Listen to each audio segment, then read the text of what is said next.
Film की शुरुआत में हम एक कमरे का बुरा हाल देखते हैं जहाँ पर चारों तरफ बहुत सारे किताबों के पन्ने बिखरे पड़े थे। एक लड़की जिसका नाम एलिशिया था वो वहाँ चारों तरफ पेट्रोल डाल रही थी ताकि सभी किताबों और पन्नों को आग लगाई जा सके। एलिशिया के सामने एक औरत भी थी जो उसे रो रो कर ऐसा करने से मना कर रही थी, पर वो तो उस पर भी पेट्रोल डाल देती है और एक किताब को आग लगाकर औरत के ऊपर फेंक देती है, जिससे औरत जलने लगी।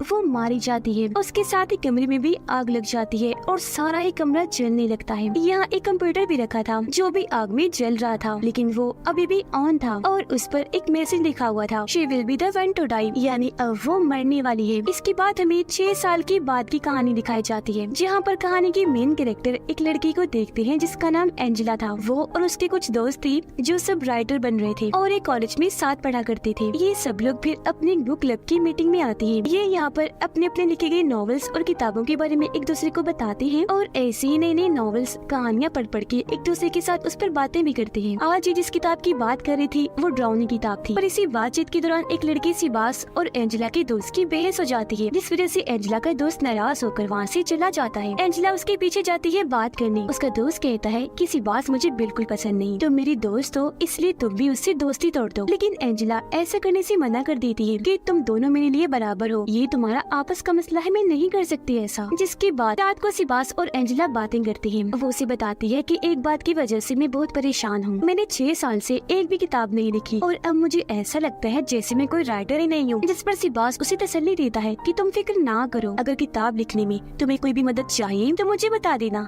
मैं तुम्हारा पूरा साथ दूंगा। ये दोनों मिले और वहाँ से अपने अपने रास्ते निकल जाते हैं। अब एंजेला को अपनी गलती का एहसास हुआ, इसीलिए वो अपने दोस्त से अपने बुरे बर्ताव के लिए माफी मांगती है। जिसके बाद वो घर आ गई और प्रोफेसर को ईमेल करने का सोचती है। उसने पूरा मैसेज लिख लिया था कि मैं किताब लिखने के लिए नई कहानी की तलाश कर रही हूँ, तो सर मुझे आपकी मदद चाहिए। अब वो थोड़ा सोचती है, फिर मेल करने से रुक जाती है क्योंकि तभी उसे सिबास की बताई हुई किताब याद आ जाती है जिसका नाम था किलर क्राउन, यानी इस किताब में कातिल एक जोकर था, पर था वो आम इंसान ही। जोकर वो एक बीमारी की वजह से बनता है। जब भी उस पर वो बीमारी हावी होती है उसका दिमाग इतना खराब हो जाता है कि वो जोकर का मास्क और कपड़े पहन लिया करता है और फिर दर्दनाक तरीके से वो लोगों को मारता है। अब ये देखकर एंजेला भी काफी डर गई और लैपटॉप बंद कर देती है। अगले दिन क्लास में प्रोफेसर बताते हैं कि ड्राउनी कहानियाँ लिखने में लोग बहुत बड़ी बड़ी गलतियाँ कर देते हैं, जिस वजह से उन कहानियों में बहुत सारी कमियां रह जाती हैं और कहानी में मजा नहीं आता। जैसे कि एक राइटर किसी दूसरे की ड्राउनी कहानी लेकर उसे अपने हिसाब से बदलकर नई कहानी बना देता है और एक अच्छा राइटर बनने के लिए खुद ही अपनी कहानी बनाओ कैसे भी करके। अब ये सुनकर एंजेला सोच में पड़ जाती है क्योंकि जाहिर है वो भी किसी की कहानी लेने का सोच रही थी अपनी कहानी बनाने के लिए। क्लास खत्म होने के बाद प्रोफेसर एंजेला से बात करते हैं, कहने लगी जरा ऑफिस में आओ, मुझे तुमसे बात करनी है। एंजेला जब वहाँ गई तो प्रोफेसर बताते हैं कि मुझे तुम्हारी भेजी हुई ईमेल मिल गई थी। ये सुनकर वो सोच में पड़ जाती है कि मैंने तो मेल सेंड ही नहीं की थी, लेकिन फिर उसे ख्याल आया कि शायद मैंने मेल भेज दी होगी जो मैं भूल गई हूँ। फिर प्रोफेसर उसे अपने बारे में बताने लगते हैं कि मेरी जिंदगी कुछ खास अच्छी नहीं चल रही, बहुत परेशानियाँ हैं क्योंकि मेरी डिवोर्स होने वाली है। अब एंजेला भी अपने बारे में बताने लगती है कि सर मुकम्मल कहानी बनाने के लिए मुझे आपकी मदद चाहिए। ये सुनकर प्रोफेसर वहाँ का दरवाजा बंद करते हुए कहते हैं, अच्छा ये मेल थी,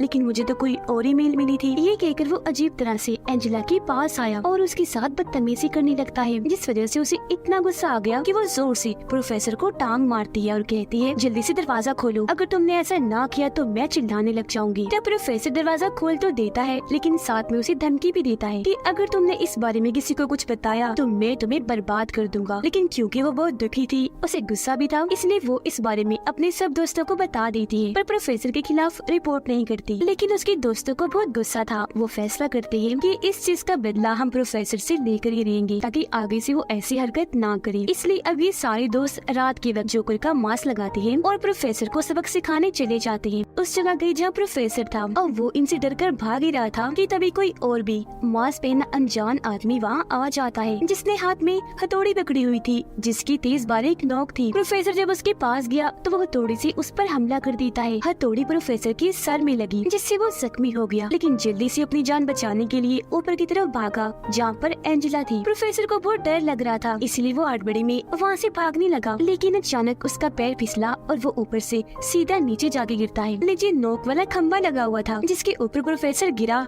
और वो इसके आर पार हो गया, जिससे मौके पर ही प्रोफेसर की मौत हो जाती है। इतनी ही देर में बाकी सभी ऊपर आ गए और ये सब देखकर उन्हें लगा कि प्रोफेसर को एंजेला ने ही मारा है धक्का देकर, लेकिन वो रोते हुए अपनी सफाई में बताती है कि मैंने नहीं मारा उन्हें। वो जब ऊपर आई थी तो उनके सर पर पहले से खून लगा हुआ था। इन्हें नीचे ही किसी ने उन पर हमला किया।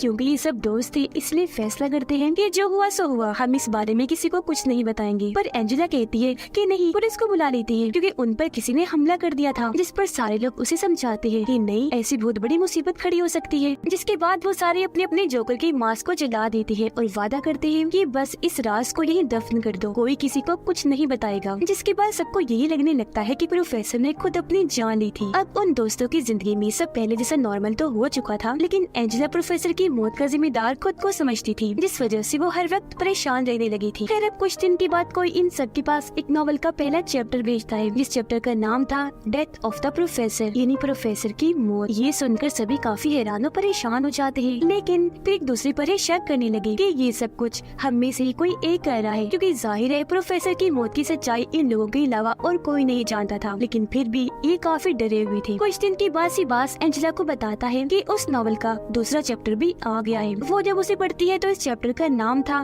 कि पागल जोकर ने तुम्हारे एक दोस्त को मार दिया। तो अब चैप्टर के मुताबिक एंजेला और सिबास उस जगह पर पहुंच जाती हैं जहां जोकर ने इनकी दोस्त को मारा था। इन्हें वहाँ अपनी दोस्त की लाश तो नहीं मिलती, लेकिन दीवार पर लिखा हुआ जोकर का मैसेज मिल जाता है, जो था टू बी कंटिन्यूड, यानी ये जारी रहेगा। अब तब यहाँ इनकी एक और दोस्त आ गई जो बताती है कि मैं पता लगवा सकती हूँ वो जोकर कौन है। जिसके बाद ये सब कॉलेज में एक जगह इकट्ठा होते हैं और इनकी वो दोस्त बताती है कि वो जोकर हमारे कॉलेज का ही है, वो हम सबको अच्छे से जानता है और उसे ये भी पता है कि खौफ कैसे फैलाते हैं। उसने अपने नॉवल के लिए हम दोस्तों को चुना है, तो इस हिसाब से हमें उसकी कहानियों के कैरेक्टर्स हैं। बहरहाल वो जो भी है डरावनी चीजों को पसंद करने वाला है, इसीलिए हमें इंटरनेट पर और कॉलेज की वेबसाइट पर ही उसे ढूंढना चाहिए कि कौन डरावनी चीजों को पसंद करता है। अगले दिन ये अपनी अपनी तरफ से कॉलेज की सारी जानकारी निकाल लेती है और इन्हें पता चलता है कि इस पूरे कॉलेज में सिर्फ यही लोग हैं जो डरावनी चीजों को पसंद करते हैं। तो अब ये मुमकिन हो सकता है कि वो जोकर इन्हीं में से हो। अब प्लान के मुताबिक ये लोग लाइब्रेरी में गए। एंजेला जब अकेली थी तो तभी उसके पास जोकर का मैसेज आता है जो कह रहा था कि मैं तुम्हें देख रहा हूँ। ये पढ़कर एंजेला ने जब सामने देखा तो वहाँ सच में जोकर खड़ा था जो उसे हाथ का इशारा करता है। ये देखकर वो काफी डर गई, जल्दी से वहाँ से भागने लगती है, लेकिन तभी अपने बेस्ट फ्रेंड से टकरा जाती है। ठीक इसी वक्त उसके बाकी दोस्त भी आ गए। अब वो लोग हैरान थे कि इसी तो हमारे प्लान के बारे में पता भी नहीं था, लेकिन फिर भी ये यहाँ आ गया। तो अब इन्हें उसी पर ही शक होने लगता है। रात को इनके कुछ दोस्त एक क्लब में गए जहाँ का मालिक एंजेला का बेस्ट फ्रेंड ही था। थोड़ी देर बाद जब सिबास का दोस्त क्लब से बाहर आया तो तभी वहाँ जोकर आ जाता है, लेकिन उसका दोस्त बगैर डरे आगे बढ़ा और जोकर को मारने लगता है। जिसके बाद वो जोकर का मास्क हटाकर कहता है तुम यहाँ पर कैसे? पर वो बगैर कुछ कहे उसके पेट में अपना हथियार घुसा देता है। उसका पूरा पेट कट गया, मुंह से भी खून निकलने लगता है और वहीं उसकी मौत हो गई। खैर अब एंजेला के पास जोकर तीसरा चैप्टर भी भेज देता है जिसने उसने बता दिया था कि मैंने सिबास के दोस्त को मार दिया है। अब ये सारे दोस्त फिर से इकट्ठा हुए और दोबारा एक दूसरे पर इल्जाम लगाने लगे। लेकिन अब जब ये अपने दोस्त की लाश को ढूंढने लगते हैं तो वहाँ फिर से जोकर का मैसेज लिखा हुआ था टू बी कंटिन्यूड। अब सिबास एंजेला को बताता है कि जिस आईडी से जोकर हमें मैसेज भेजता है मैंने उसे इंटरनेट पर हर जगह ढूंढा है, जहाँ मुझे एक लड़की का पता चला जो कुछ साल पहले से ही जोकर से कनेक्ट है और उस लड़की का नाम है एलिशिया, यानी वही जिसने शुरुआत में किताबों वाले कमरे में आग लगा दी थी। अब एलिशिया का नाम सुनकर एंजेला बताती है कि मैंने जो नॉवल लिखा है वो इसी लड़की को मेन कैरेक्टर बना के लिखा। इस लड़की की मॉम नॉवल और कहानियों की दीवानी थी, इसलिए वो एलिशिया को हर वक्त कुछ न कुछ सुनाने को कहती थी, लेकिन जब वो मना करती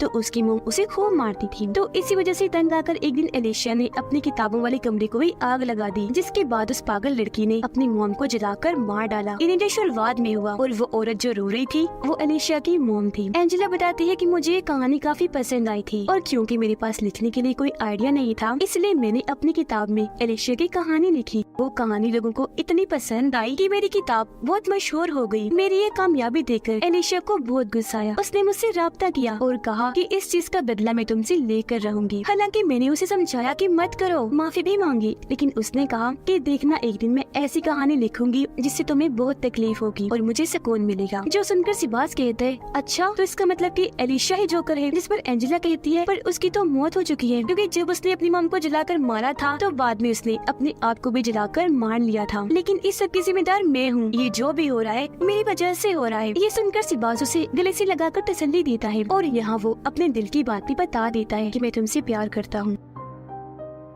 उधर जोकर अब एंजेला के दोस्त के पीछे पड़ गया, लेकिन वो जैसी तैसी भागकर एक जगह पर आया और अपनी जान बचाकर वहीं छुप गया। जोकर भी वहाँ आ जाता है, लेकिन उसके दोस्त ने मौका पाकर जोकर पर हमला कर दिया और उसे टांगों से मार मार कर नीचे गिरा दिया। अब एंजेला के दोस्त को लगा कि ये बेहोश है, इसीलिए उसने उसका मांस हटाकर देखने का सोचा, लेकिन तभी जोकर जो नाटक कर रहा था वो हथौड़ी से उस पर हमला कर देता है, जिससे वो बेहोश हो गया। लेकिन वो या एंजेला के दोस्त को जान से नहीं मारता। अब एंजेला अपने दोस्त का वीडियो देखती है, जिसमें वो कहता है कि जोकर ने एक मैसेज भेजा है, जिसमें वो कह रहा है कि मैं अपने इस नॉवेल को किताब के रूप में छापने जा रहा हूँ, जिस मकसद के लिए मैंने एक फंक्शन रखा है, तो मैं चाहता हूँ तुम सब उस फंक्शन में शामिल हो, लेकिन मेरे कॉस्ट्यूम में, यानी तुम मेरी जोकर वाली रोप में आओगे। तो अब ये सारे लोग उस फंक्शन में पहुँच जाते हैं, जहाँ तभी एंजेला के पास जोकर का मैसेज आता है। उसने दरअसल एक वीडियो भेजी थी जो इन लोगों की अभी अभी की थी, जिसका मतलब वो इन पर नजर रख रहा है। तो अभी सारे लोग अलग अलग होकर जोकर को ढूंढने का प्लान बनाते हैं, लेकिन जब वो ऐसा कर रही थी तो उन्होंने वहाँ हलचल मचा दी थी। इस वजह से सिक्योरिटी इनकी एक दोस्त के पीछे पड़ जाती है। वो जल्दी से वहाँ से भागी और एक जगह पर आकर छुप जाती है, लेकिन तभी वहाँ मौत आ गई, यानी कि वो जोकर, जिसे देखकर वो इतना डर गई कि वहाँ से भागने लगती है। पर तभी पीछे से जोकर आकर अपनी हथौड़ी उसकी कमर में घुसाकर आर पार कर देता है, जिससे वो बहुत बुरी मौत मारी जाती है। अब जब ये सारे दोस्त अपनी उस दोस्त को ढूंढने गए तो इन्हें उसकी लाश पानी में तैरती हुई देखी, और तो और वो साथी भी बुरी हालत में वहाँ आया जिसने वीडियो रिकॉर्ड की थी। ये सब उसका मांस कटाकर देखते हैं तो उसका गला जोकर ने बुरी तरह काट दिया था, तेजी से उसका खून बह रहा था, और ऐसी उनकी आंखों के सामने वो बहुत बुरी मौत मारा जाता है। अब जोकर की हथौड़ी इनकी एक दोस्त ने अपने हाथ में पकड़ी हुई थी, इसलिए सबको लगता है कि इसने ही अपने दोनों दोस्तों को मारा है, लेकिन वो साफ मना कर देती है कि नहीं नहीं, मैंने नहीं मारा इनको।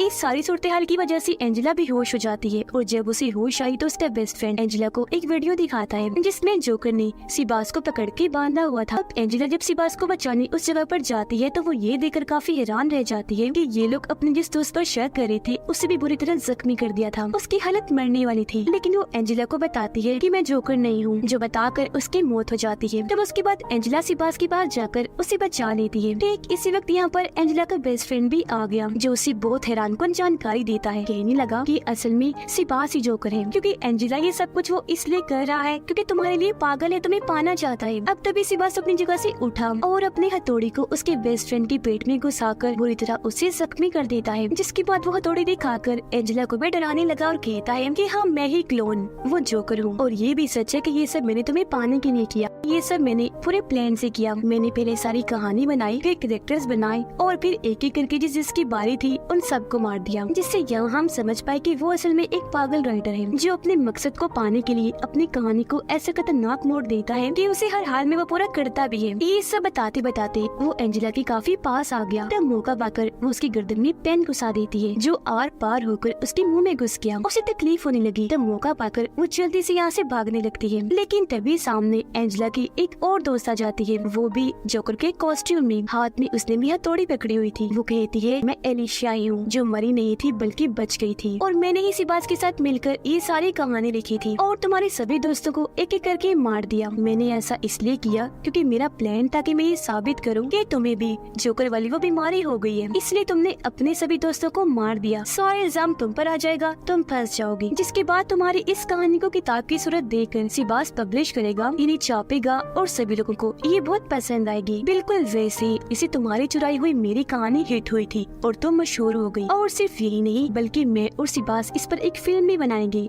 और खूब पैसे भी कमाएंगे। जब वो ये बातें बता रही थी तो एंजेला उन दोनों के पीछे अपने बेस्ट फ्रेंड को देखती है, जो मरा नहीं था बस जख्मी हुआ था। एंजेला उनका ध्यान भटकाती है, तब उसका दोस्त सिबास को धक्का दे देता है उसी जगह से जहाँ से प्रोफेसर गिरा था। वो भी नोकदार खंबे पर ही गिरा था, जो उसके मुंह से होता हुआ सर के आर पार हो जाता है और ऐसे सिबास की मौत हो जाती है। ये देखकर एलिशिया उसके दोस्त पर हथौड़ी से हमला कर देती है, जिससे वो काफी जख्मी हो जाता है। ये देखकर एंजेला वहाँ से भाग गई। तब एलिशिया भी उसका पीछा करती है उसे मारने के लिए। तब वो भागकर बेसमेंट में चली जाती है। अब जब एलिशिया से मारने के लिए आगे बढ़ रही थी तो तभी एंजेला वहाँ बिजली छोड़ देती है, जिससे वहाँ शॉर्ट सर्किट होने की वजह से आग लग गई, जिसकी लपेट में एलिशिया भी आ जाती है और यही उसकी मौत हो जाती है। थोड़ी ही देर में यहाँ पुलिस आ गई, जो एंजेला और उसके दोस्त दोनों को बचा लेती है, क्योंकि वो अभी भी जिंदा था और अब सब कुछ ठीक हो जाता है। इसके बाद कहानी 1 साल के बाद की दिखाई जाती है, जहाँ पर सभी स्टूडेंट्स अपनी राइटर बनने क्लास ले रही थी और यहाँ पर एंजेला भी थी। वो जब बाहर आई तो तभी उसे अपने सामने जोकर दिखाई देता है जिसने हाथ में हथौड़ी पकड़ी हुई थी। उसने जब मास्क हटाया तो पता चला कि और कोई नहीं बल्कि एलिशिया ही है जो एक बार फिर बच गई और अब वो एंजेला को मारने उसकी तरफ बढ़ती है, जिसे देखकर वो जोर से चिल्लाने लगती है। इसी सस्पेंस के साथ ही ये फिल्म इधर ही खत्म हो जाती है।